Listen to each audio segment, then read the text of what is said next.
The silent signal far beyond the edge of known stars, there was a place where sound almost never existed. It was called the Galactic Council Hall, a massive structure floating in deep space. Inside it, ancient alien species watched the universe in quiet confidence. For thousands of years, the Council followed one simple rule: observe all worlds, interfere only when needed. Most planets were small, weak, and predictable. One planet, however, was always marked in dark red: Earth, a violent world, full of noise, war, and chaos. The Council believed humans would destroy themselves one day, so Earth was ignored. On this day, the Council gathered as usual, tall beings with glowing eyes, creatures of light and shadow, and minds older than stars. They discussed trade routes, dying suns, and distant wars. Everything was calm. Then the silence broke. A low hum spread through the hall. Screens flickered, symbols changed, and warning lights appeared.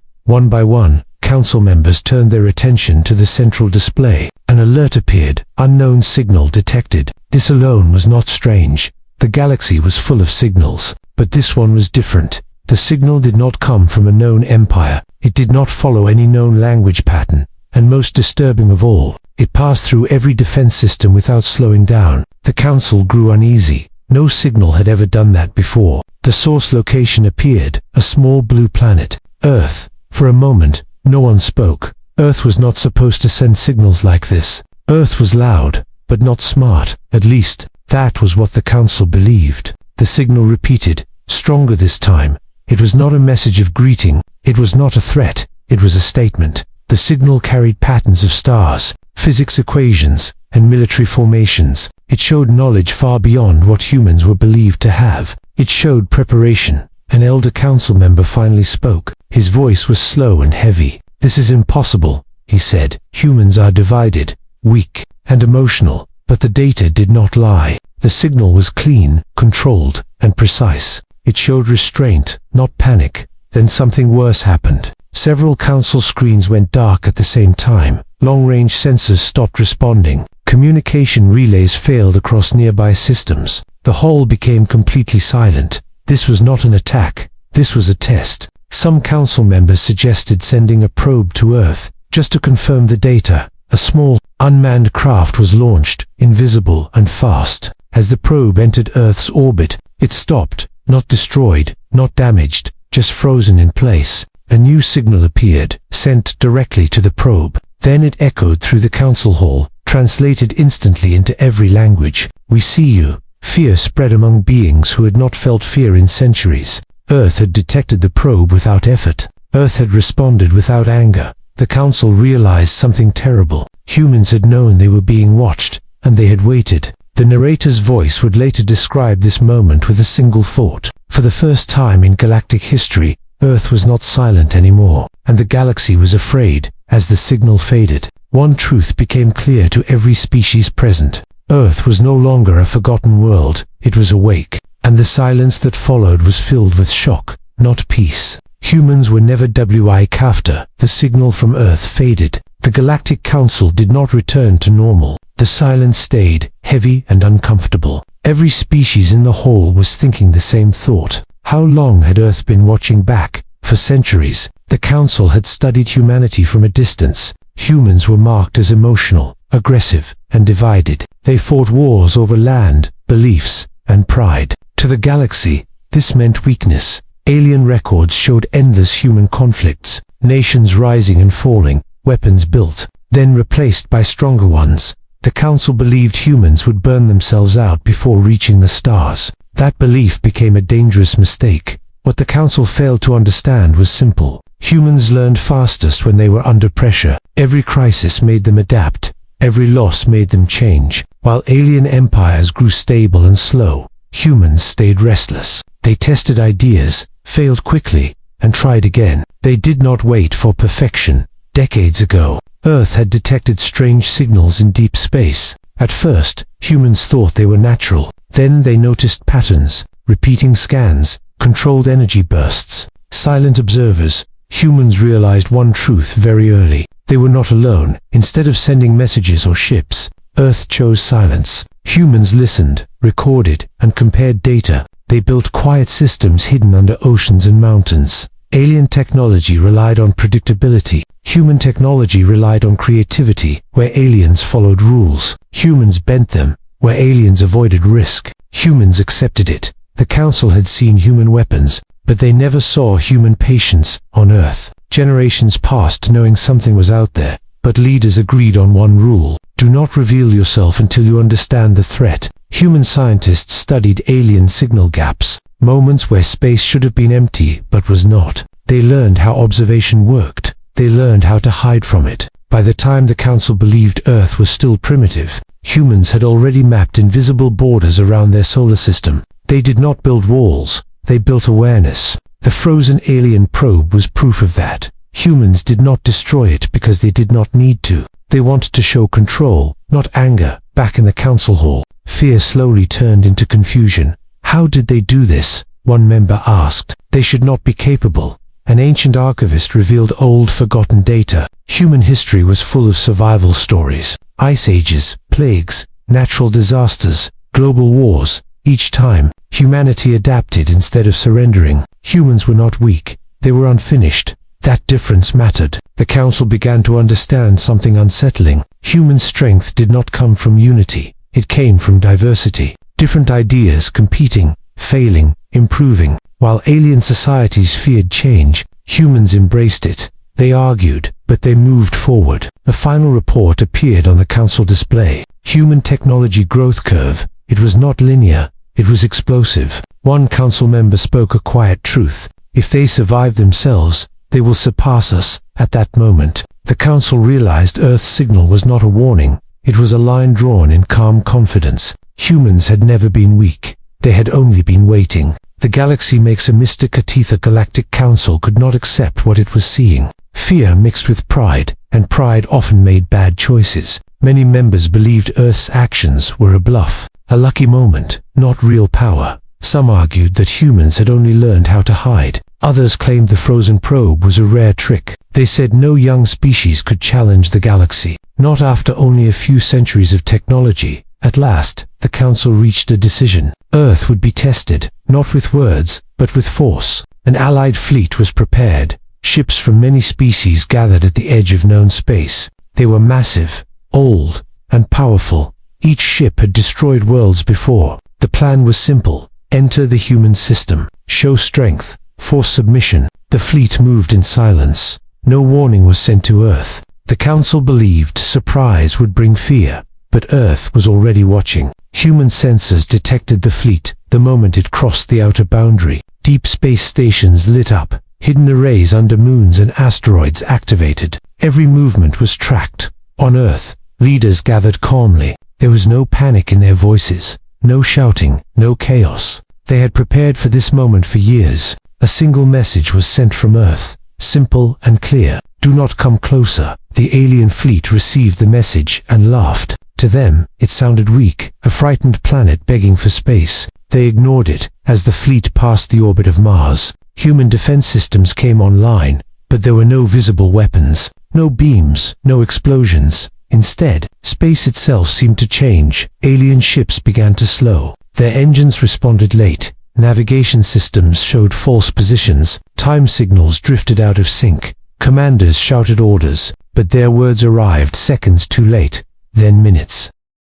One by one, ships stopped moving, frozen in perfect formation, like insects trapped in amber. The fleet was not destroyed, not damaged, just disabled. The Council watched in disbelief. This was impossible. Human weapons were supposed to be crude and loud. Instead, humans had attacked control, not metal, not shields, but understanding. Inside the frozen ships, alien crews were alive, unhurt, able to breathe and think, but unable to act. Another message arrived from Earth.com, and steady. You were warned. The Council felt something new. Humiliation. They realized Earth could have killed the fleet, but chose not to. This was not weakness. This was confidence. Some Council members demanded retaliation. Others demanded retreat. The hall filled with argument and fear. Then human data flooded their systems. Not a hack, an open transmission. It showed simulations, every possible battle outcome, every alien tactic already analyzed, already countered. Humans had studied the galaxy for decades. not to rule it, but to survive it. One alien commander whispered a truth no one wanted to hear. They are not defending their planet, they are defending their future.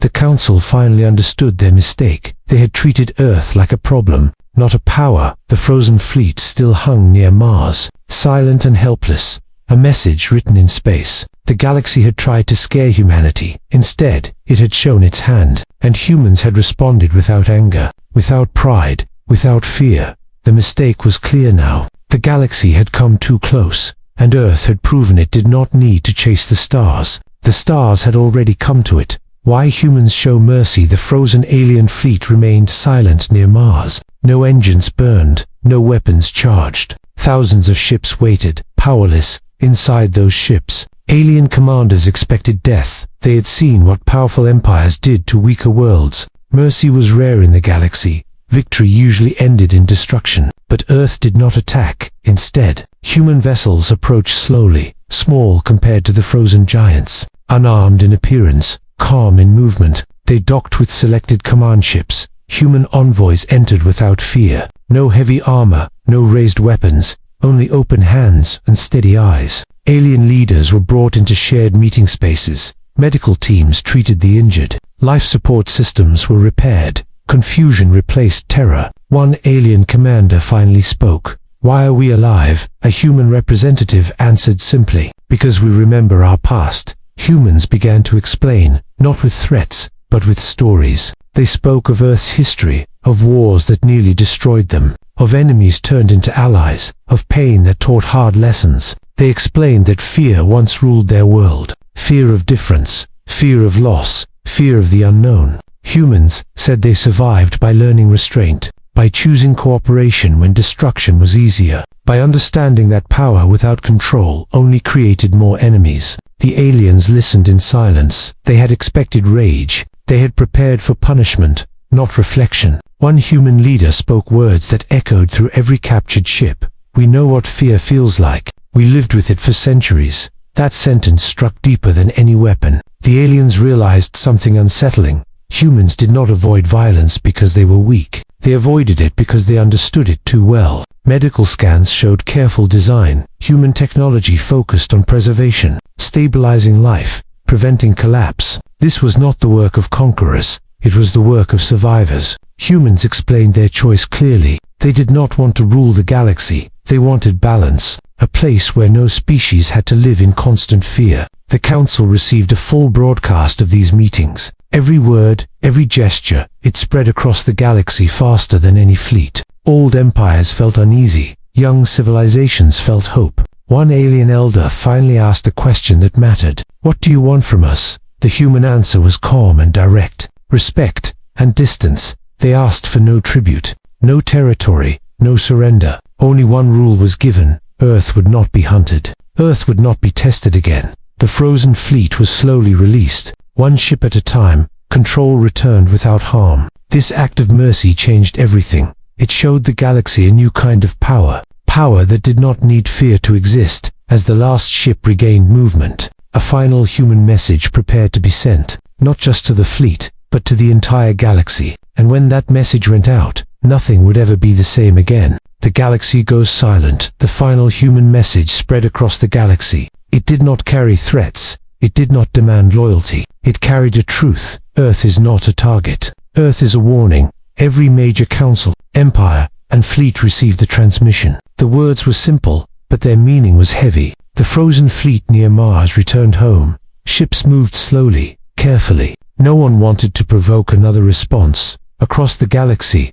plans were cancelled. Invasions stopped. Observation posts were shut down. Ancient councils that ruled through fear began to weaken. Their authority was built on the idea that power meant control. Humans had proven something different. Earth did not chase the stars. It did not claim territory. It stayed where it was, calm and watchful. That made the galaxy uneasy. Young species looked at Earth with wonder. If humans could stand against the galaxy and choose mercy, then survival did not require cruelty. Old empires felt something close to shame. They had crushed weaker worlds without thought. Now they saw the cost of that path. Trade routes changed. Diplomacy replaced raids. Silence replaced fear. The Galactic Council met one final time. not in confidence, but in uncertainty. They removed Earth's red marker, replacing it with a new symbol, a line no one dared cross. For the first time, humanity was listed as an equal power, not because of fleet size, not because of weapons, but because of restraint.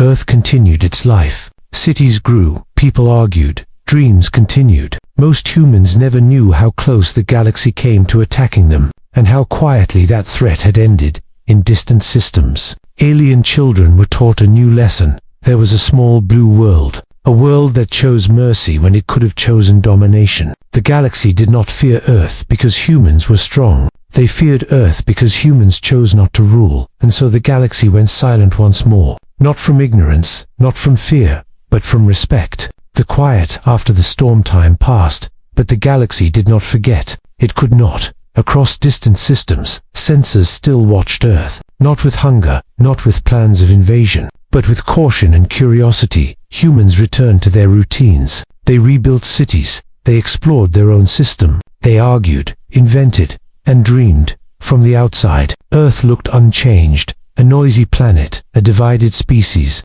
still imperfect, but the galaxy knew better now. Hidden beneath Earth's oceans and deep within its crust, human systems stayed awake, silent guardians watching the dark. Prepared, but patient, human leaders made a choice. They would not announce their power. They would not form an empire. They would let actions speak when words were not enough. This confused the galaxy. Most great powers expanded after victory. They demanded tribute. They enforced rules. They reshaped weaker worlds. Humans did none of that. Instead, they opened quiet channels, limited contact, careful exchange, help without control. Some young civilizations reached out first, afraid, but hopeful. Humans answered slowly, teaching survival, not dependence. Old empires watched from afar. Their fleets stayed close to home. Their councils debated in whispers. Power felt different now. One ancient species recorded the moment in its archives. They called it the day power changed meaning.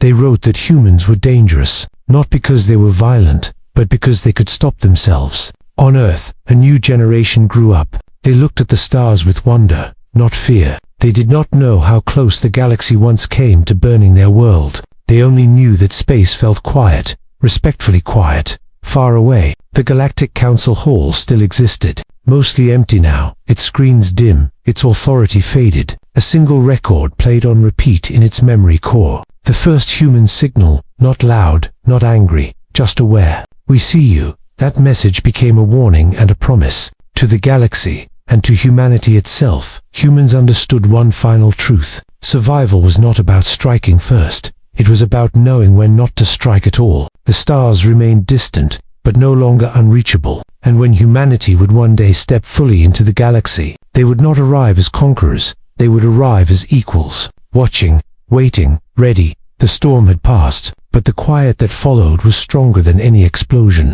A silence built on understanding, a silence earned.